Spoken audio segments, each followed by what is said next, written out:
All right, so thank you very much for being here. My name is Tom Putnam, Superintendent of Penfield Central Schools. This is our 2021 Transportation Facilities Project Public Information Meeting, and we'll go through a few slides here. And so I'll just want to say welcome to our community members that are out, as well as members of our Board of Education that are here, members from district office, as well as representatives from campus construction and our district architect that we work with, SCI Design. And we are recording this for posting on our webpage for those who couldn't be here tonight. And then we'll do a little bit of background and history of this project, and then I'll turn it over to walk through project scope, project development, and then turn it over to Dr. Driffel, our Assistant Superintendent for Business and Finance, to talk through project financing and next steps, and then we'll open it up if there's any questions and answers. And I'll say now and I'll say then, if you have questions after this night, we do have a webpage built about this project, and you can always reach out, and we'll do our best to answer all questions. So a little bit of project history. Transportation and B&G operations have for a long time outgrown the current facility on 5 Mile Line Road right across the street from the high school where we are. Over the many years as enrollments increased, the size of our bus fleet and the staff of both transportation and B&G has expanded. So currently that site is only 4 acres. Many years ago, before, it used to be the little Penfield baseball fields. It is now and has been for quite some time too small to accommodate all of our vehicles and staff. And just as a note of interest, some of our bus drivers can't park there. They have to actually park across the street and then walk over, and many of our B&G facility vehicles aren't able to be parked there. They have to be parked around the district. And so just that 4-acre site, as we've continued to grow, that building was constructed back in 1961. The footprint is about the same, and it's aging, it's cramped, and it is in need of a lot of repair. And so the district has been searching for a suitable site to move this facility for quite some time. And property throughout our district was considered, and a vote to purchase a portion of the Berry property on Plank and Jackson and construct a new facility was originally planned in 2018.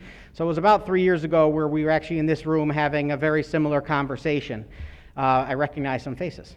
So that vote ended up being canceled due to issues through the process with a planned septic system.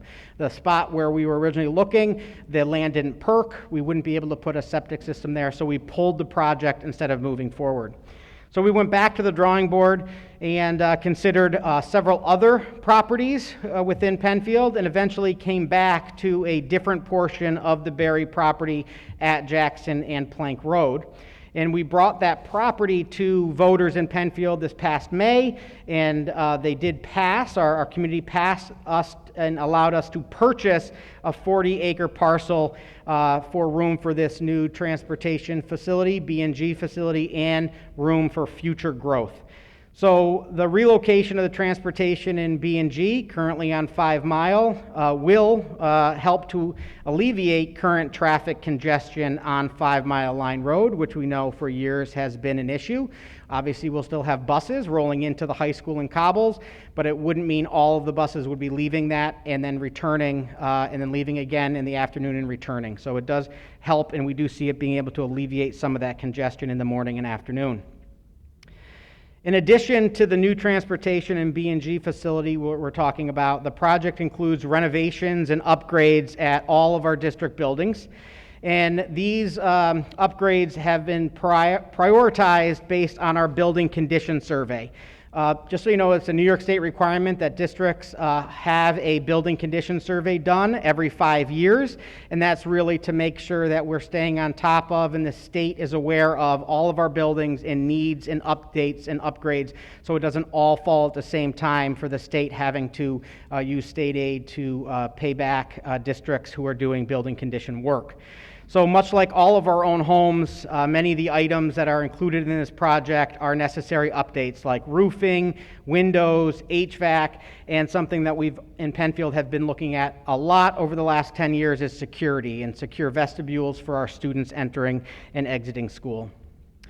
And so some additional areas that need attention and looking at our current instructional program, and these include the high school library, which has not been renovated in a long time, since I can't remember. But really, as we know that the world of the library has changed over the years, much more digital, much more technologically advanced. So in this project you'll see tonight, we have upgrades to the PHS library as well as the commons. This is the room that we're currently in. We are looking in this project for baseball and softball fields here at the high school, as well as upgrades to the Bay Trail Family and Consumer Science classrooms, and a district network operations center I'll talk about in a second. And the use of these spaces has changed over the years. Updates are needed to align them with current curriculum and technology, and as education changes and curriculum changes, we want to stay up to par with that. So our information technology department is currently located at the high school. Right here, it takes up about 3.5 classrooms. And we're going to look to, in this project, hopefully, move our existing network operations center over to the 5 Mile Line site. There will be some renovations that need to take place. That's not for students, that's for staff. We'll centralize our IT operations in one location and therefore free up classrooms here at the high school to return back to classroom spaces for instruction. As well, here at the high school is our baseball, softball, and multi-purpose turf field. And looking at this a lot will alleviate ongoing drainage issues and loss of playing time on our current fields. If you talk to anybody, our baseball fields, our softball fields, they flood like all fields do. And then when we look at when baseball and softball play in the spring, it really is a loss of practice time for our student athletes. It'll also accommodate practices and games for other sports because of a multi-use field. It will ease the current demand for our existing turf field. Everybody wants to play on the turf. All the sports want to play on the turf, and so being able to spread that wealth a bit. And then we end up saving fees over the long run for renting spaces to have our athletes train inside because we'll be able to use a turf field that doesn't flood. Several other area districts have also installed this type of field, more and more across the county because of our weather. So that's our quick overview and a little history of the Transportation Facilities Project over the years. I'm going to turn it over now to Mr. Vic Tomaselli from SEI Design Group, and I'll walk through a little bit of our project scope. Do you want to come up here, Vic? Would that be all right? Or do you want to... I can hit... Oh, yeah, they're up on the screen here if you want. I didn't memorize that. I looked at my slide. So I think, awesome. Does that work for you? Awesome. Thanks. All right, no problem. Thank you. Well, thank you all for being here tonight. I'm Vic Tomaselli, an architect and senior principal with SEI Design Group. We've been working in Penfield for many, many years. I actually became introduced to Penfield in 2001, and talk of a new bus garage was already history at that point. So I'm excited that we're here tonight, and we are talking with some hope and promise of a new bus garage finally for the district. With me as well, Steve Stavesky, architect, associate principal with the firm, and in the back, David Hallmark, an architect with our firm as well. We'll be working diligently on this project should it pass.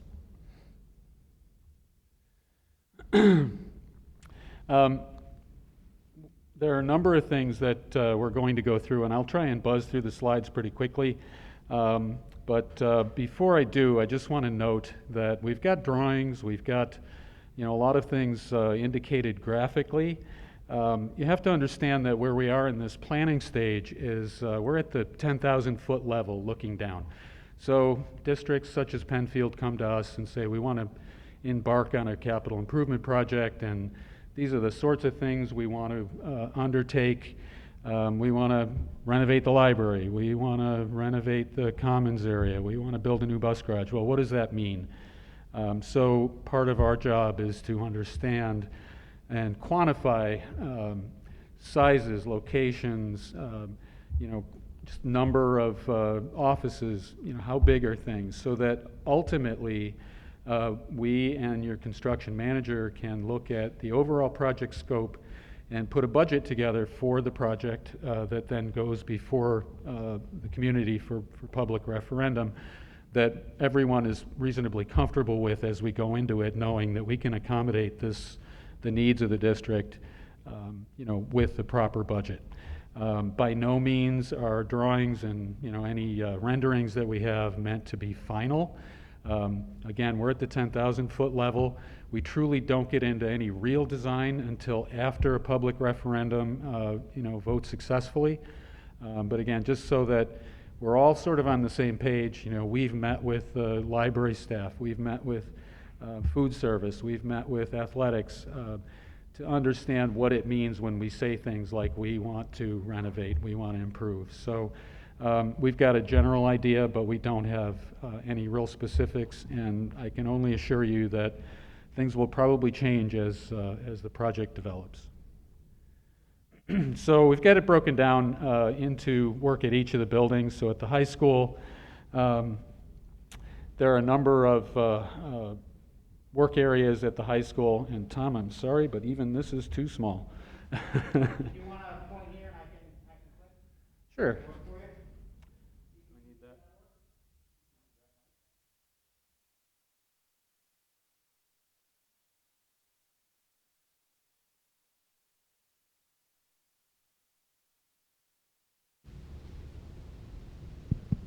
Okay.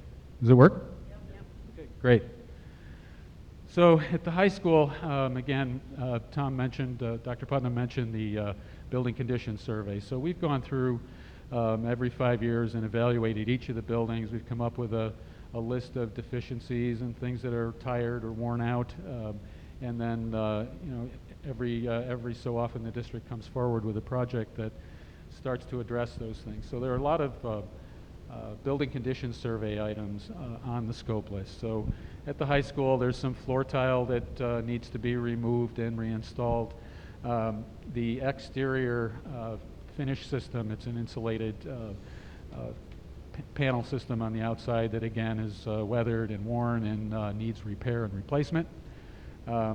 Similarly, the building envelope sort of things, the control joints need to be raked out and redone. Library renovation, there's more on that. There are some other areas where there is still vinyl asbestos floor tile, so we're going to abate the tile and put in new floor tile. A new security vestibule in the front of the building, just a more secure main entry to the high school. We're going to redo the pavers out in front along with that main entry. There's some electrical, main distribution panel, clean out sanitary lines, expand the parking lot, rigging system, and loading bridge. Electrical panel replacements, again, there's some old systems in the building that need to be updated and replaced. Pool floor tile, the deck around the pool, again, is aged and needs replacement. And the commons renovation. Second floor, again, more floor tile, some restrooms and bathroom renovations, making them ADA, handicap accessible. We have some areas that are just identified as moderate renovations. So, again, from a budgeting standpoint, campus will talk more about that later. So there's areas in the building where we're just undertaking some moderate renovations. And then the second floor library. The exterior, again, the pool windows will be replaced, some mechanical air handling unit replacements, and again, in the pool, we're going to be replacing the dehumidification system. So just a floor plan of the library area, and you'll understand a little more as we flip through some of the pictures, but we're looking at expanding it vertically, and there's a second floor space above that we're planning to take over and remove the floor of the second floor and open it up and allow more natural light in. And we're putting in some windows in the front to get some light deeper in the space. and also creating sort of a learning stair, if you will, but we're area where kids can sit, gather, study, chat, whatever, but a more casual environment in the library. And again, just creating an area that has much more natural light, much more warm and welcoming in the library. Commons. So here we are. Kind of an unusual design, but a little avant-garde at the time, but we're looking at this area and saying, how can we, again, improve it? It's kind of dark. The angled walls are a little off-putting sometimes, but we did look at what can we do in here to help improve the experience. So as you can see here, we're looking at maybe taking the formal ceiling out, getting a little more vertical height, and just opening it up with cutting some more windows in here, and again, letting natural light get deep into the space. It's also, we're adding some seating areas, different seating areas with booth seating, some high top tables, some regular tables, so just a more casual environment. And again, you can see we're trying to square up and straighten up some of the angled walls and let some light in. Outside, it was mentioned earlier about the artificial turf multi-purpose field. We are looking at a baseball and softball field out behind the high school. To the north, that would also include a sizable area in the middle for a soccer field. So, the outfields of the both baseball fields become multi-purpose soccer play field, as well as redoing, regrading, and providing some additional practice fields, grass practice fields. Bay Trail Middle School. Again, a lot of building condition survey sort of items at Bay Trail. The family and career science renovation, kind of going through that area and providing a complete renovation, gut and redo of the FACS area. We're going to modernize the building elevator in the cafeteria, replace the serving line, loading dock addition to help keep product and whatnot out of weather. And then again, we've got some old electrical distribution panels around the building that'll need to be replaced. Some selective roof replacements at Bay Trail. The district has had a very good program for replacing roofs as they age and not having to do all of the roofs all at the same time. It's a monumental undertaking. Similarly, at Bay Trail, there is that same insulated exterior insulation finish system, and we'll be repairing that as well. For the same two slides, I think. Okay. Cobbles. We've got, again, floor tile, removing VAT and installing new floor tile. Some of the classrooms have original cabinetry. They're worn, they're old, cabinetry and cubbies and whatnot. So we're going to be going through and replacing cabinets, replacing cubbies. Again, the building built in the 60s has some old electrical panels that need to be replaced. In the kitchen as well, serving line replacement. And then we've got some areas where the toilet rooms, where we are doing a full renovation and providing handicap accessible toilet rooms. At Harris Hill, one of the big things we're doing there is to provide a new secure entryway there as well.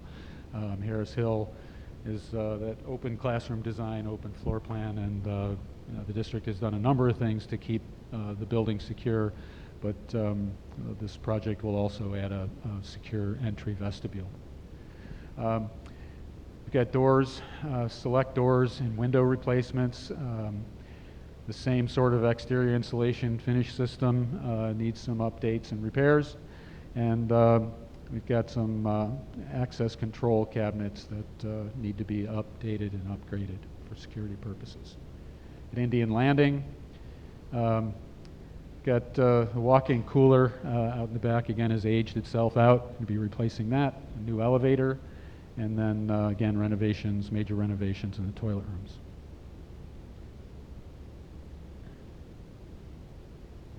rooms. Second floor, unit ventilators, the mechanical system that provides fresh air, conditioned air to the classrooms. We're going to be replacing those. You have to replace cabinets and cubbies as well. Air handling unit, and we're going to be adding air conditioning to Indian Landing. Same thing there with toilet rooms, major renovations in the toilet rooms. Scribner.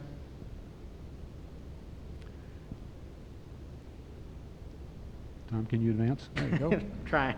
It's slow. I didn't get that job on Wheel of Fortune. So Catches up slowly.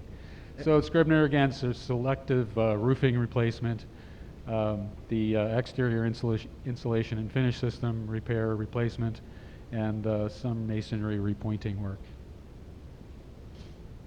We don't have an intro slide for this next one, but I know you know what it is. So this is the new transportation facility, and again, just we've done a test fit of where it goes, how it fits, what we need for bus parking, what we need for bus driver parking and visitor parking.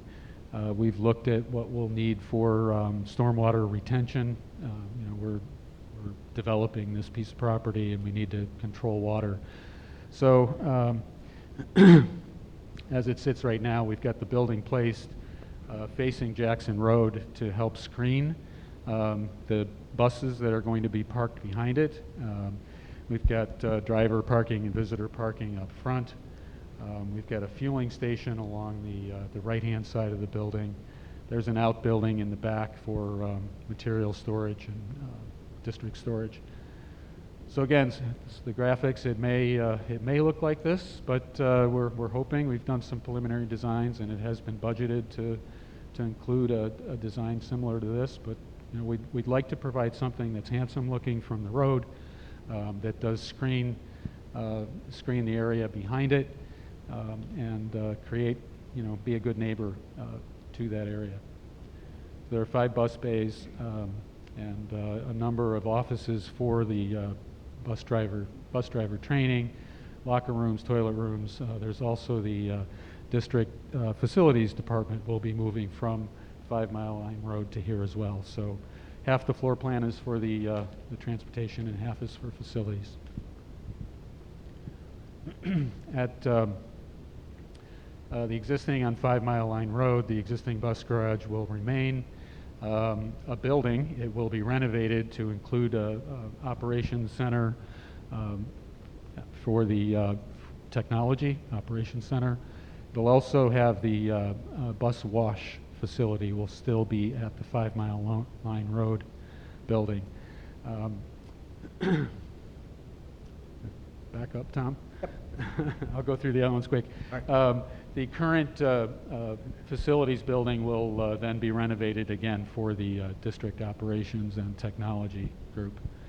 And then lastly, the administration building, if you want to just flip, really just going through and doing mechanical HVAC system there. Thank you, Vic. I think that's it. And we'll turn it over to members from campus construction to just walk through the project budget development. Gary, would you like to present from here or? No problem. I've enjoyed pushing the button.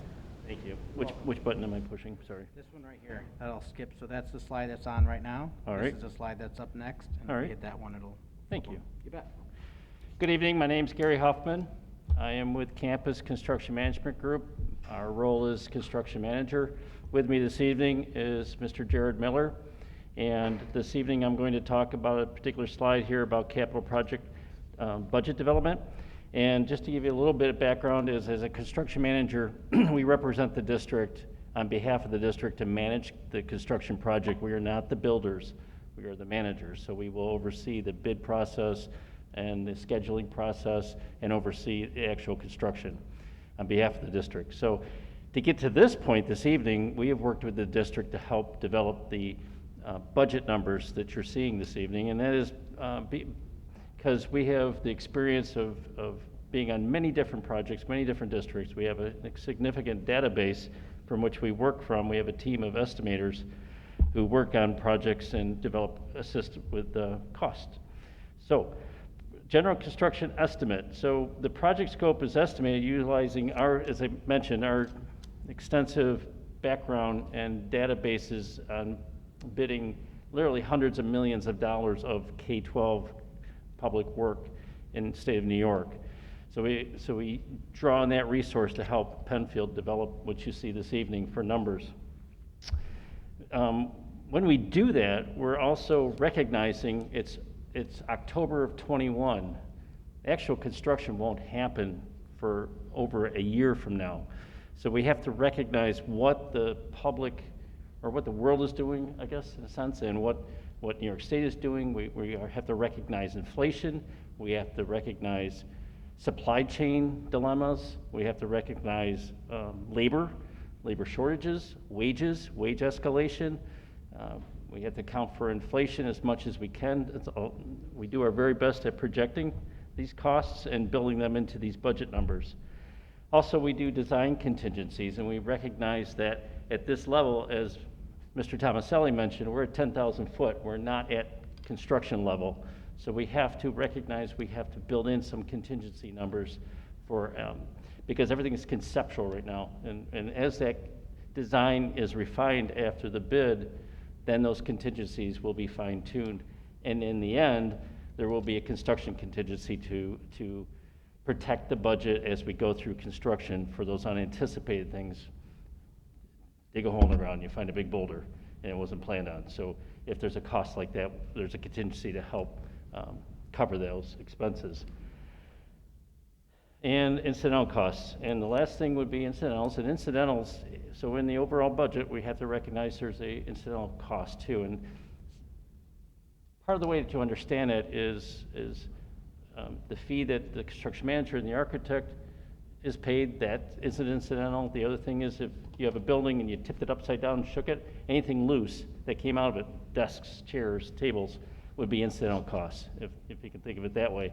So it's the construction costs that the contractors bid are hard numbers. That's the shell, the concrete, the steel, everything that goes into that. And that is pretty much it. So I didn't want to read the slide to you. I thought you could see that for yourself. I wanted to talk to it. So later on we will take questions. Oh, is there? I'm sorry, did I miss one? Oh, I'm sorry, my apologies. So the capital project budget development.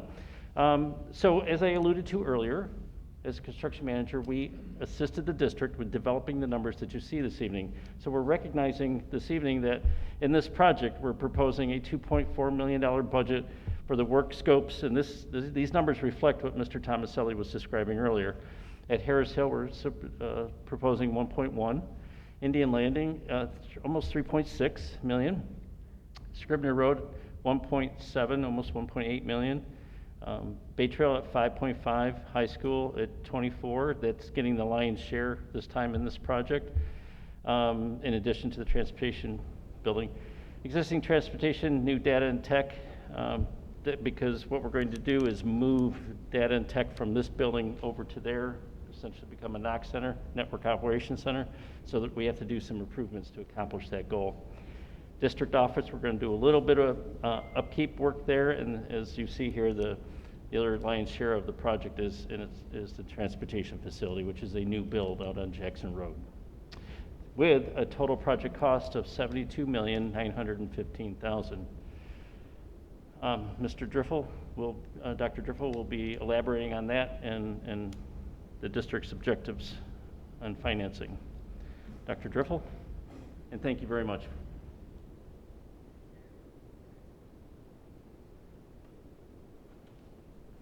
Good evening, everybody. So we heard a little bit of the why and the what from Tom, Vic, and Gary.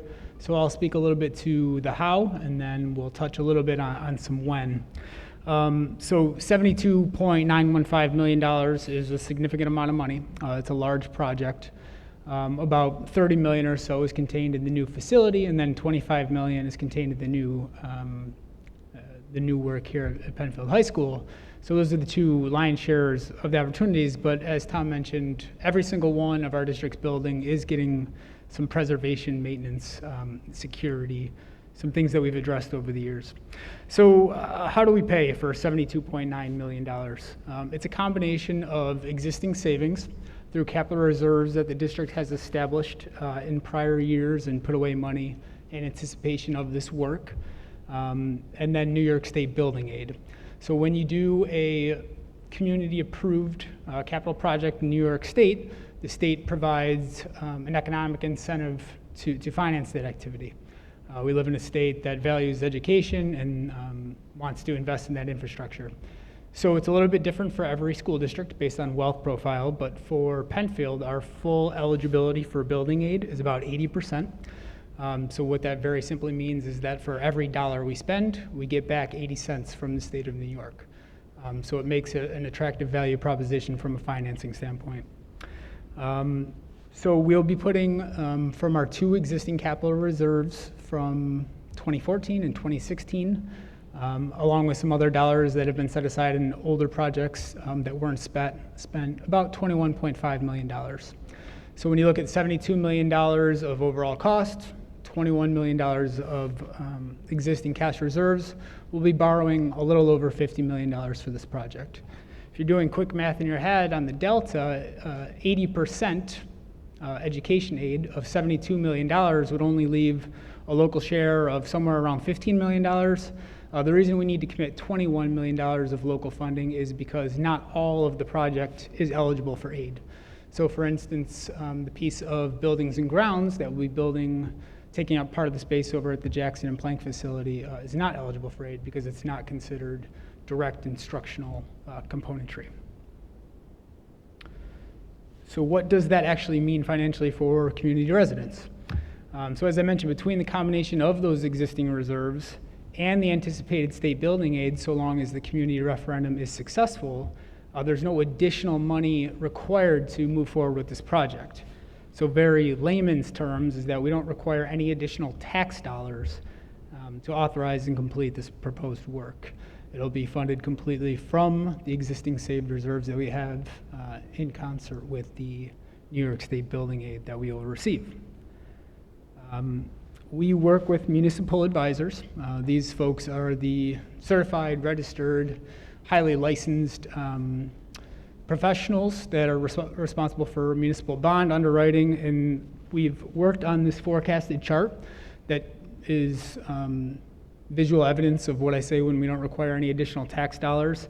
It's a little hard to see, so we can revisit it afterwards, but the crux of it is that blue purplish column in the far right shows the net local share of existing debt that we have, existing state aid that we have coming in from prior projects, and the anticipated ramifications if this project were to be successful later this fall. And you can see that in accounting parlance, the parentheses are negative, which essentially means that to the tune of just under $1 million a year, 950 or so on an annual basis over the course of the next couple decades, we're actually expected to bring in more revenue from state building aid than we actually have go out in debt service, which means there's no local capital requirement, there's no levy dollars that are required to fund this work.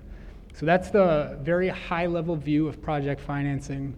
I would be very happy to discuss it in more detail with anybody if you reach out to my office through phone or through email. So a little bit of the when are some of the next steps. We're anticipating the board will consider and adopt the project at their meeting next week from tonight on October 12th for a vote that we're anticipating for December 14th. That's also a Tuesday night.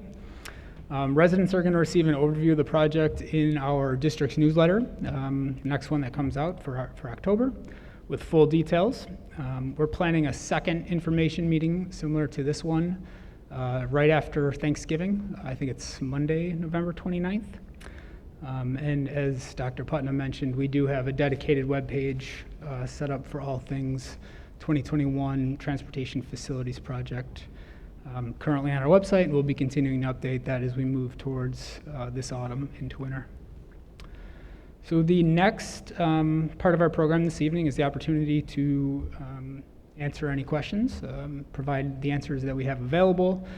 We ask you to please come up to the microphone, state your name and address, and ask your question.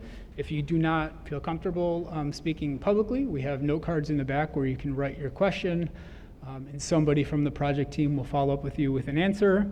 And then we'll also be around afterwards to discuss, have conversations with folks, answer any questions as it relates to the presentation or any of the project boards that we have displayed this evening. So, with that, we'll take community questions.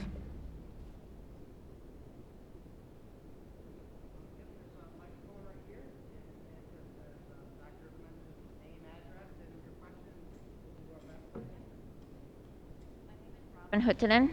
My address is 1351 Jackson Road. So I'll start by saying that I can appreciate the need for the bus garage.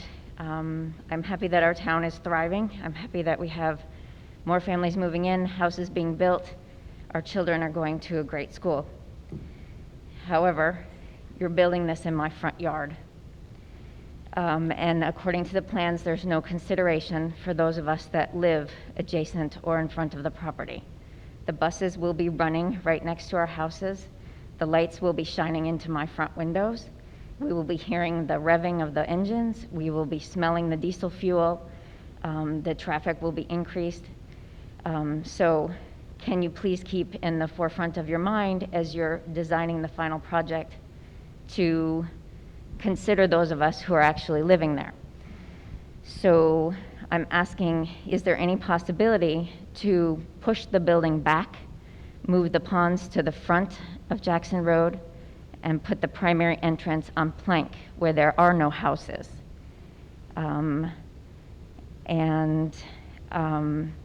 Is that an option to consider? Also, directing the traffic out on Plank instead of Jackson. We're concerned about the increased traffic. How are we going to get out of our driveways first thing in the morning as the buses are pulling out? You cannot pull out in front of a line of buses. How is the traffic going to be managed on Jackson Road? You might be able to get 4 to 5 buses lined up at that 4-way stop, and the buses will be on hold trying to make a left-hand turn out of Jackson Road. So things to consider or think about. I'd like to address you and thank you. I know you and I have talked as well along ever since this project has been talked about publicly, even way back in 2018. Right. So it's one of those pieces where I think both Vic and Gary talked about that. This is still conceptual. There's lots of things on to look at, and I would want to make sure that we partner to have conversations with residents that are impacted. Many of the concerns you mentioned are what we see on 5 Mile Line right now, but much more traffic in the morning because of the 4 corners. Right. And so that'd be a conversation that if this were to pass, as we develop, it would be at least conversations and that partnership with the neighbors that live there. I think it was Vic that mentioned, or maybe Gary, I apologize, but we do want to be good neighbors. We can't be everything to everybody, but we Right. do want to hear concerns and see if we can do things that still work within our project and our needs, as well as the community needs who live by there.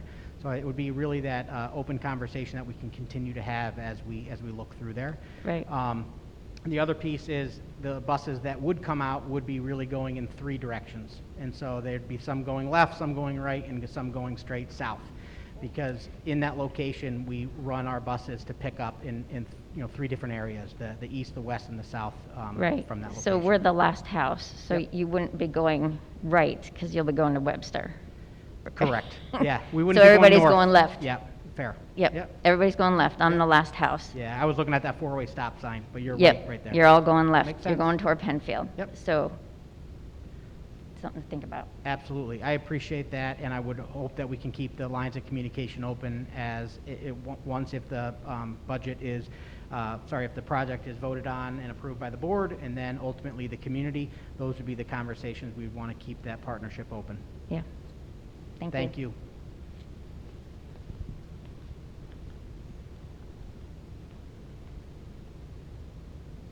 doing my, oh yeah.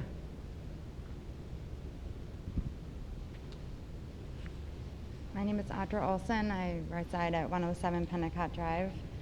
I just have a couple questions. You mentioned the general construction budget estimate. Is that, after you get the bids in, is that budget going to change that amount? So the general construction budget, the estimate at this point of the actual cost of construction, the other incidentals, the other contingencies would not be included in that. Yes, that is the estimate of the actual contractor's bids that will come in probably spring of '23. Okay, so Yep. how do you know that that's what they're going to be bidding? Yeah, as Mr. Huffman suggested, that's where they take their professional expertise and apply it to the macroeconomic, the microeconomic lenses of what's happening with the labor market, what's happening with the supply chain. It's been complicated this year as we priced the project. The cost of lumber has gone up 5 times, and then it's come all the way down. We see the effects of what's happening in the labor market right now.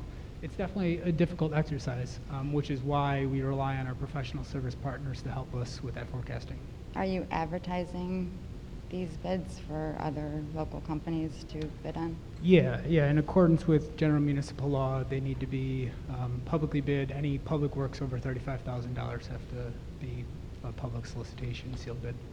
Okay. And then, how did you find this property? It predates Dan and probably predates me. Oh, the question is, how did we find this property? And so we've looked across the district and trying to find a location for a bus garage facility. You need a large space. And so back in 2018, conversations were had with the property owner, Mr. Barry, who was interested in selling, and that's where we originally looked at purchasing. And as I said, that project ended up, we pulled it and didn't go to vote because there was concerns around septic. We did a perk test because there's no sewer out there currently, and where we looked to build, we wouldn't be able to easily build the septic system. So we left that property, did another review, and tried to find a property that would work for this facility, and ended up going back to the owner, Mr. Barry, for a different portion of that land, different parcel, that we did our perk test to just make sure we do our due diligence, and we are able to put septic there. It is possible that in that location, the town will be putting in sewer. And so as we look at this project, we'll plan for that if this does pass and move forward, that if sewer's going in, we'll connect to a sewer line. If it's septic, we have the ability to do that there. Okay, so you just approached Mr. Barry and said, can we buy your property? Yeah, I wish it was that easy, but yes, it's sort of, there was, in terms of his looking at selling the property and the district looking to purchase property. That's a well-known property in Penfield. I think, I've lived here for enough, but everybody knows it as Barry's Turkey Farm. And so Right. it's one that everybody knows, and feelers are out and ultimately look to make a sale. The property directly across the street, I know a developer that purchased that Yep. For half the cost. So I'm not sure where the 872, that number just out of the air, or? So actually, that property, the district looked as well. I mentioned one of my intro slides. We looked at a number of different properties, and including one that was south on Plank. That property was pretty large. They were looking to sell all of it and not a subset of it, so we didn't need that much property. So in terms of the cost itself, we did comparables, and what we look at, we do know that we get aid on that because we're looking to build a transportation facility. So while it's $800,000 that the public did approve at about 85% a pass rate, that's not what we pay. So the district doesn't pay that. It's aidable on that transportation aid. Doesn't the district get aid from the SED for being closer to the schools for the buses? So wouldn't we lose state aid the farther distance we go from the school districts? I think it's, no. I want to look at Dan. This is like my phone a friend. That's I why I was told sit next to that. my assistant superintendent. But we get transportation aid. Yeah, I think what you're speaking to is the state has legal limits on where you need to provide transportation to students. I think It's 1.5 miles legally for elementary and 3 miles for secondary. We here at Penfield are significantly less than that. I think we're 1/2 mile for K-8 and 1.5 miles for... I was told by the state that the farther the distance, the less aid that the school will receive, the more miles put on the buses, the more gas. So it's going to be costly, more costly to have the bus garage the farther. state wouldn't factor in sparsity like that. So there's 700 school districts in New York State. Some of the school districts up in the North Country are square mileage-wise an order of magnitude larger than ours, and they don't see a reduction in their aid ratio based on the amount of miles they drive or anything like that. Okay. And then my last question is, should I just ask it? Forgot it. Hold on. Oh, but you mentioned that it would be 80% covered, the cost would be covered, but I did notice on some of the paperwork that you're using bonds to there be interest on that? Yeah, absolutely. So in that debt service schedule that I showed, I mentioned that we're putting forward $21 million of current money in the bank that's been saved. So we'll need to borrow $50 million. That is over the course of decades.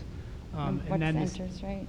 There is principal and interest, yep. What's so the- that factors that in. Do you know what the interest rate is? We do not know what the interest rate will be because Okay. we're not going to be borrowing for this project for another 2 years. The district has gone out for a couple recent debt issuances to finish up our 2 ongoing capital projects, and we've gotten absurdly low rates. So I think under 1% on our borrowing. So you which- borrowed for past projects, but we had surplus money left over to use for this? Nope, so the projects are ongoing, and the way the Okay. state funding works is we don't get it all in the next year. It's amortized over, depending on the project, 15 years, 20 years, or 30 years.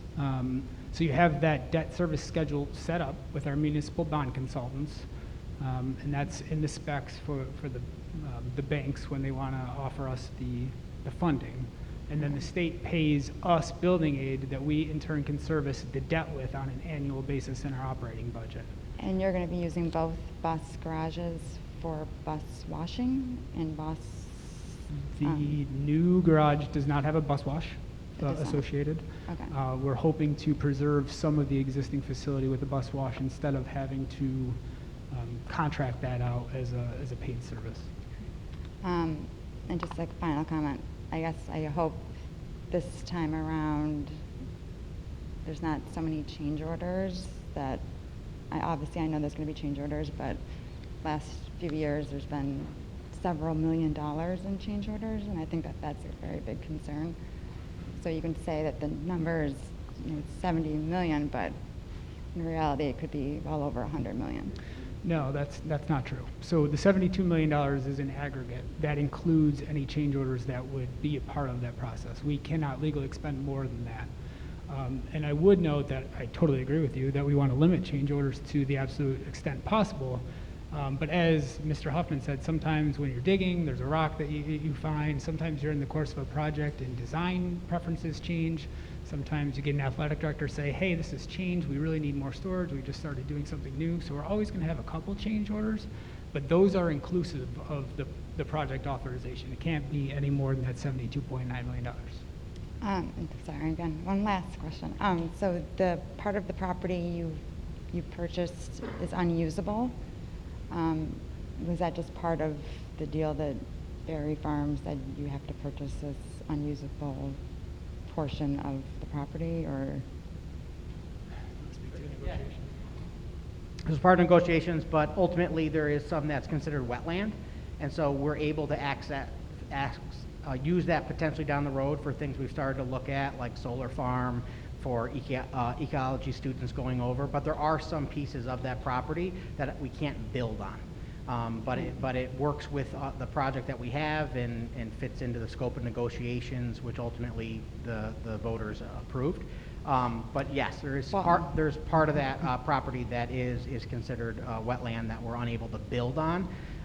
But the vast majority of it is usable and works for the needs of the district and the growth. But I like that dimension I want to hit because it's a great question about change orders. and that I think is clear, and I think it actually goes back to your first question too. So when we look at these numbers, that's the number that we're bringing to the board, and if they approve this for a vote on December 14th, that's 72.9 and a little bit of change. That's as much as the district can spend without going back to the voters and asking for more. So when we bid things out through the process that we follow legally, and it comes back and the bids come back much higher than anticipated, then internally we have to have conversations to say, we can't do this whole project. What can come off so we can still meet the need and be under the budget that the public said, yes, you can move forward with this project. And that happens all the time in capital projects. And I do, on a much larger scale, it is like building a house. I've never built one. I've always bought somebody else's house. But if you build a house, those things come up. You get into it and you look at it and they put the kitchen up and you go, I really think we need granite. It's going to look better. Or there's a window there that makes no sense whatsoever. And those little things come up. Those are all change orders, but they're much smaller scale. When we talk about a $72 million project, change orders can seem bigger. And you know, I chuckled when Dan mentioned finding a boulder because it's Penfield. You might know that we do have a pretty large quarry here, and so that is something we try. They do tests to see, and they drill boreholes and see if you can find something. Rocks aren't always where they should be, so when we start digging, it happens. We find them, and that's a major change order, and you have to take a look and make some shifts. I was just over at Scribner for a modified game. If you ever go over there, all those beautiful rocks that the kids sit on, it's a great spot to see. That was a mistake because when we started building over there, we hit a whole lot of boulders and rocks and found a way to drag them out would have been more expensive than setting them up and kind of bringing them into the natural landscape. But those are things that do come up in the project. I just want to make sure in terms of time, if anybody else had a question, and again, we're not leaving. We'll stay and answer any other questions that people have individually. Okay. Okay? Yeah.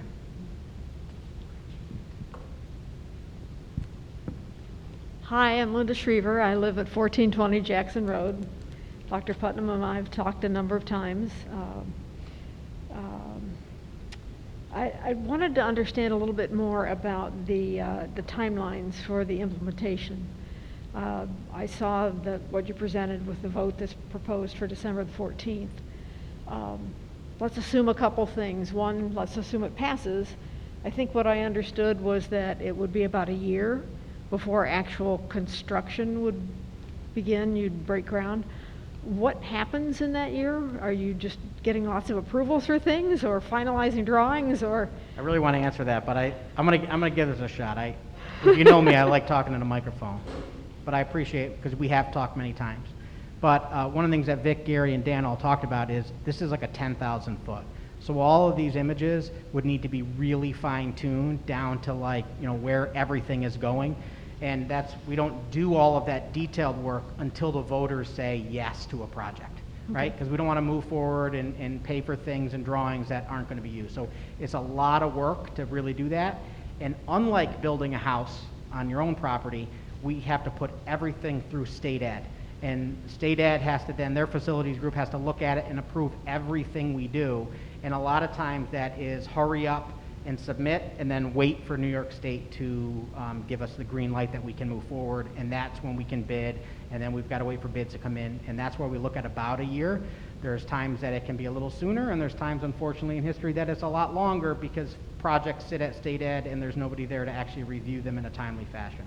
So there's a lot of those what ifs, but we tend to say about a year after vote is a decent timeline for breaking ground on wherever it might be project-wise. And this project's large, so in terms of every building being hit, and so then it would also be a conversation on what work starts first, right? There's not always the construction companies to do everything at the same time, so what would we start first and what might come in the second phase or third phase? And we did that with our elementary classrooms. They weren't all started at the same time. We sort of, started some early and then finished others late. In one of the documents on the board site, I saw that phase 1 was listed to be the bus garage and transportation center, so it's likely that would be the first priority for things to start? As of right now in planning, yes. Okay. If we were to... As Dan says, he's my phone a friend, whisper in my ear. But there's no students there. So we could start that at any time, whereas if we look at build any of the work we do here, like in the Commons or the library, we have to be really planful on when that would start, because we can't shut down the commons or the library while students are in session easily, right? Because right now where we sit here, all of our 11th and 12th graders eat lunch. And so without this space, we run out of space. So at a bus garage facility for bus and B&G, because there's no students, we could start that earlier. Okay. If we were to assume that the vote in December fails, what happens next? I'm not laughing at the question. I'm laughing because, as we mentioned, we heard here, this project in terms of a bus garage and B&G facility has been something that has been going on for about 20 years in some capacity. But if the project fails, we go back to the drawing board and take a look at what else we can do. Do we go back out with a smaller project? Do we change the project? How does that look? So you might separate things and it's say, possible well, we this could part separate. would come off, or, Yep. okay. Yeah. But that would require another vote? Absolutely. Okay. Yes. Yep. If a vote goes down on a capital project, there's no second prize. We go back to the drawing board, take a look, community input, determine what's best direction for the district, and then we would have to come back out with another vote from the community. Thank you. You're welcome. One of the things we've talked about, or I've talked about in the past, is the proposed design and layout for the bus garage. And this is my opinion, I'll own that up front.